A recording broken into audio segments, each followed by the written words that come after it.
Make a date with Reverend Dr. Ebenezer Markwei at 6 a.m. from Monday to Saturday on Graphic Online via Facebook and YouTube as he expounds on matters of faith. Graphic Online, truth and accuracy every day.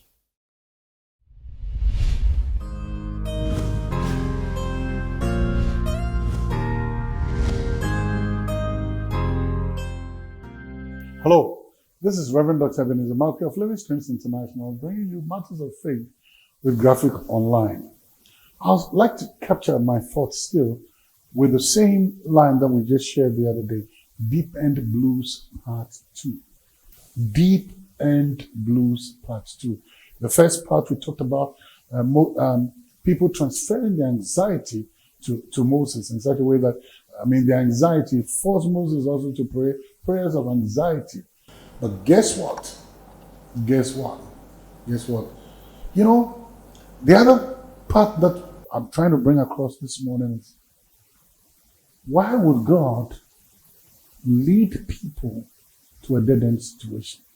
In front of the Israelites are the Red Sea in the book of Exodus. Behind them are the Egyptians. No way out. Every good general will not lead his people to a place where there is no escape route or a place where they can retreat.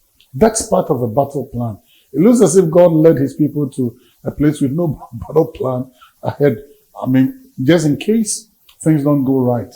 But no, that's who God is. A deep end situation where the anxiety level really skyrocketed.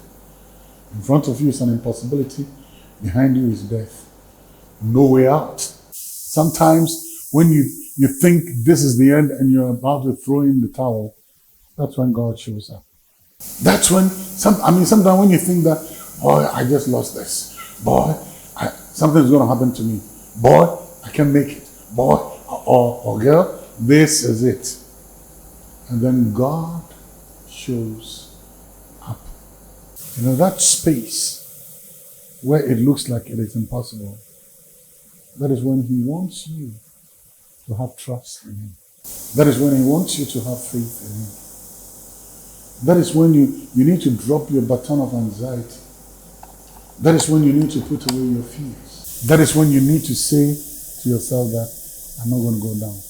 One way or the other, he will show up. Bottom line, what I'm trying to tell you is, sometimes he waits to the last minute. Yeah, I know how you feel. I know the feeling.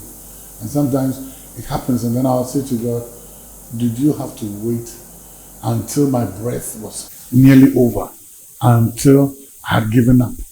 Did you have to wait that long? And that's what he says. In his time, he makes all things beautiful. So don't lose hope, and don't lose trust, and don't lose faith. One way or the other, he will show up. You have no other option than to keep waiting. Listen, it's not over. Once there is life, there has to be hope. And here's the interesting thing. He will by all means show up.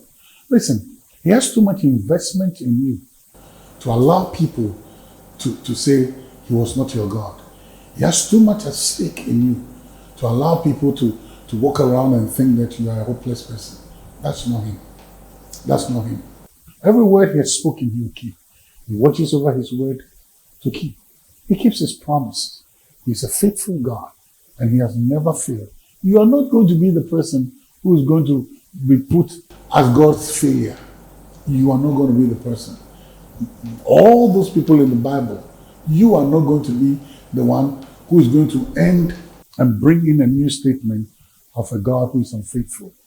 No, you ain't got that chance. Nada, never. It ain't going to happen.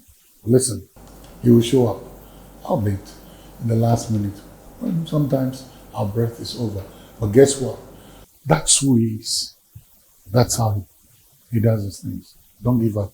Lift up your hands. Keep the prayer torch burning. You know what? It's a choice. Deep End Blues, Part 2. Fear not. See you later.